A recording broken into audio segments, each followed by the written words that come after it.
جب بات ماضی ہو رہی ہے تو ماضی سے جڑی بہت ساری چیزیں ہیں، اور جب ہم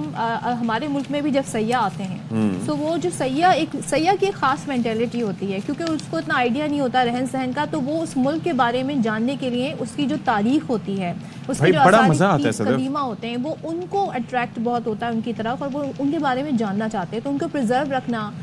ان کو ایسے ہائی لائٹ کرنا کہ لوگوں کو آپ کے ملک کے بارے میں اور کلچر کے بارے میں پتہ چلے، بڑا میٹر کرتا ہے۔ اور دوسری چیز یہ ہے کہ بھائی میں کسی دوسرے ملک جاؤں تو وہاں پر ایک پتھر بھی ہو تو اس پہ لکھا ہوتا ہے یہ 400 سال پرانا، میں کہتا ہوں واہ یار 400 سال سے، بھائی زمین کے ہر پتھر کی کوئی نہ کوئی ہسٹری ہوگی، ہم گزر کے خاک ہو جاتے ہیں، پتھر تو وہیں پہ موجود رہتا ہے۔ تو یہ طریقہ کار ہے کہ وہ جگہوں کو ہائی لائٹ کرنا، ان کو پریزرو کرنا، ان کے اوپر چھوٹے چھوٹے چیزیں نشانیاں لگانا، ہسٹری بتانا، وہ بڑا میٹر کرتا ہے۔ تو اس حوالے سے director general archaeology Taxila museum Anjum Javed نے کہا کہ پاکستان کا ورثہ مصر اور دیگر ملکوں سے زیادہ اہمیت رکھتا ہے، اور پروفیسر ڈاکٹر روت ہینگ نے کہا کہ بدھ مت ورثے کے حوالے سے پاکستان میں 6 ایسے مقامات ہیں جن کی قدیم تاریخی اہمیت ہے، اور مشاہد حسین سید صاحب نے یہ فرمایا کہ ہمیں پاکستان کے مثبت تشخص کو اجاگر کرنے کے ساتھ ثقافت اور ورثے کو فروغ دینا ہوگا، کیونکہ ظاہر ہے کہ ہمارے پاس بہت پوٹینشیل ہے اس حوالے سے۔ بھائی آپ کیا منجو داڑو مکلی ٹیکسا، یہ وہ شہر، اور یہ بڑے سکسیسفل اس زمانے کے شہر مانے جاتے ہیں، ایون بلوچستان کی سائڈ پہ ایڈوانس ٹیکنالوجی کو یوز کیا۔ تو یہ بین الاقوامی کانفرنس ہوئی اسلام آباد میں، اس پہ بات کر لیتے ہیں۔ ہمارے ساتھ موجود ہیں research associate institute of strategic studies Maheen Shafiq. Thank you so much Maheen for joining اس۔ ذرا بتائیے گا، سب سے پہلے تو ظاہر ہے جو کانفرنس ہوتی ہیں لوگ سمجھتے ہیں کہ جو بڑی فارمل سی ہوتی ہیں اور انٹرنیشنل ڈگنیٹریز آتی ہیں اور بات چیت ہوتی ہے، دیٹس اٹ، لیکن اس کانفرنس میں کیا چیزیں ہائی لائٹ ہوئی اور ان کانفرنس سے کیا حاصل کیا جا سکتا ہے، کیا بینیفٹ حاصل کیے جا سکتے ہیں؟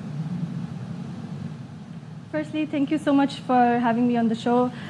یہ اس طرح کی کانفرنسز بہت اہم ہے کوئی بھی اویئرنیس ریز کرنے کے لیے، اسپیشلی جو ہماری کل کو کانفرنس ہوئی سیلیبریٹنگ اینشنٹ کلچر آف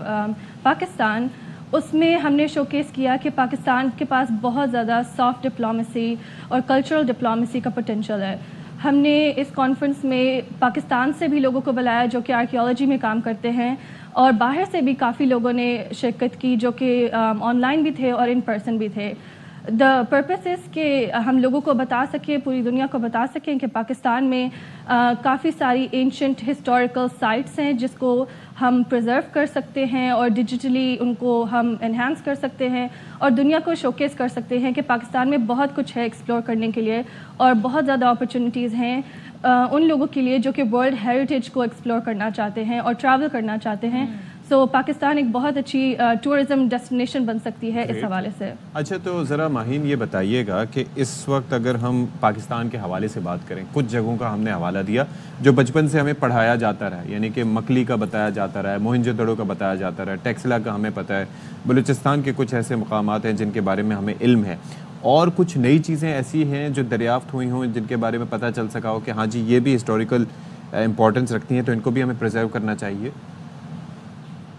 جی، کل کو یہی کانفرنس میں ڈسکس ہوا تھا کہ کون سی نئی جگہ ہیں جدھر ایکسپلوریشن چل رہی ہے اور جو ابھی اسٹل انڈر ڈیولپڈ ہے، جو ہم نے ابھی تک ایکسپلور نہیں کیا ہے۔ اس میں کے پی کے میں یہ حیران کن بات ہے کہ 6000 اور جگہ بھی ہیں جو کہ ہمیں ابھی ایکسپلور کرنی ہے اور جس کا ابھی بہت پوٹینشیل ہے، اور پنجاب میں بھی بہت ساری ایسی جگہ ہیں جو کہ ایکسپلور ہو سکتی ہیں۔ تو یہی ہم کل کو کانفرنس میں بھی بات کر رہے تھے کہ کون سے طریقے ہیں جس سے ہم ان کو واپس ان جگہوں کو اجاگر کر سکتے ہیں، اور جن لوگوں کی وہ ہیریٹیج ہے اسپیشلی بدھسٹ کلچر کی ہے، تو ان کو ہم کیسے اس جگہ پہ واپس لائیں، اور وہ بھی اپنی، کیونکہ ان کے لیے اس جگہ کی ہم سے بھی بہت زیادہ اہمیت ہے۔ اور ہمارے ملک میں ایک چیز اور بھی ہے کہ اس کے اندر جو ہمارا محکمہ ہے آثار قدیمہ کا، سب سے پہلی چیز تو یہ ہے کہ اس کے اندر ایکسپرٹس مزید بھرتی کیے جائیں، لائے جائیں جو اس بارے میں جانتے بھی ہوں کہ کس چیز کو کس طرح سے پریزرو کرنا ہے، نمبر 1۔ دوسرا یہ ہے کہ فنڈز اس محکمے کو یا جو ادارہ ان کو دیکھ رہا ہے، اوورسی کر رہا ہے، اس کو پراپرلی فراہم کیے جائیں تاکہ وہ ان کو ان کی اصل شکل میں، کیونکہ آج کل تو آپ کسی پرانی گاڑی کا پرزہ بھی ڈھونڈنے جاتے ہیں تو وہ بھی آپ کو بہت، ایک تو ملتا نہیں اور ملتا ہے تو بہت مہنگا ملتا ہے، تو یہاں پر جو ان چیزوں کی ریسٹوریشن ہوگی وہ بھی آسان کام تو نہیں ہوگی۔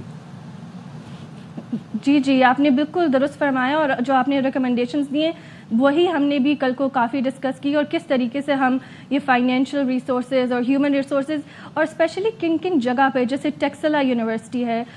گندھارا یونیورسٹی ڈیولپ کرنے کا کافی زیادہ پروپوزل ہے، اور یہ ہم صرف خود نہیں کریں گے پاکستان، بلکہ ورلڈ ہیریٹیج سائٹس جیسے یونیسکو ہے، international partnerships, Malaysia, Indonesia, Korea, Japan, all of these countries, Nepal are very interested in collaborating with us, and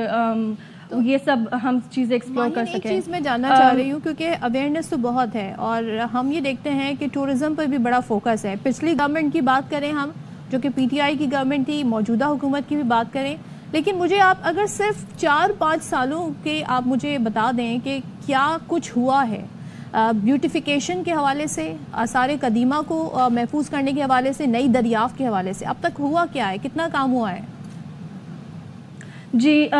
اس حوالے سے بھی ہماری کافی ڈسکشن ہوئی لاسٹ کانفرنس میں۔ ہم نے ایک بہت اہم پوائنٹ ڈسکس کیا جو کہ کلائمیٹ چینج ریلیٹڈ ہے، اور کلائمیٹ چینج سے کیسے یہ جو سائٹس ہیں یہ تباہ ہو رہی ہیں۔ تو ہم نے یہ بھی ڈسکس کیا کہ کلائمیٹ چینج سے ہم کیسے بچا سکتے ہیں، اسپیشلی فلڈ سے۔ تو کیسے ایسے طریقے ہیں جس سے ہم یہ جو سائٹس ہیں، کیونکہ فلڈ کے ساتھ یہ ساری چیزیں خراب ہو جاتی ہیں، اور یہ ہمارے آثار قدیمہ ہے جو کہ پھر وہ اس کے ساتھ بہہ جاتے ہیں پانی کے ساتھ۔ تو اسی لیے ہم نے کافی ساری طریقے ڈسکس کیے کہ اس کو اسپیشلی فلڈس کے ساتھ ہم کیسے بچا سکیں۔ اچھا، اور اس کے ساتھ ساتھ بلوچستان کی سائڈ پہ کچھ ہمارا فوکس ہے، کیونکہ وہاں پر بھی کافی لوگ گزرتے ہیں، تو وہاں پر بھی کافی آثار دکھائی دیتے ہیں، تصویروں کی صورت میں ہم نے کافی چیزیں وہاں پر بھی دیکھی ہیں، تو کچھ اس پر ڈسکشن میں آیا کہ وہاں پر بھی جا کے اس کو پرزرو کرنا چاہیے، کہ ورنہ عموماً ہم نے دیکھا ہے کہ زیادہ فوکس ناردرن سائڈ پر ہی رہا ہے ہمارا۔ جی جی، ہمارا فوکس ناردرن سائڈ پہ اس لیے بھی رہا ہے کیونکہ وہ پارٹ آف سلک روٹ تھا، اور ادھر سے ہی سارے یہ تاجر اور کافی سارے لوگ آئے اس طرف سے، تو اسی وجہ سے فوکس اس طرف رہا ہے۔ لیکن ڈیفینیٹلی سندھ اور بلوچستان دونوں جگہ پہ کافی سارے اور امپورٹنٹ سائٹس ہیں جو کہ ایکسپلور کر سکتے ہیں، اور اس کے حوالے سے ہم نے یہ ڈسکس کیا کہ جو ہمارا ڈیجیٹل میڈیا ہے، سوشل میڈیا ہے، انفلوئنسرز ہیں، وہ سارے جو لوگ ہیں، اسپیشلی میڈیا جس پہ ابھی ہم بات کر رہے ہیں، یہ سب لوگ کافی امپورٹنٹ رول کر سکتے ہیں اس سب چیزوں کو ایکسپلور کرنے میں، اور آلسو دنیا کو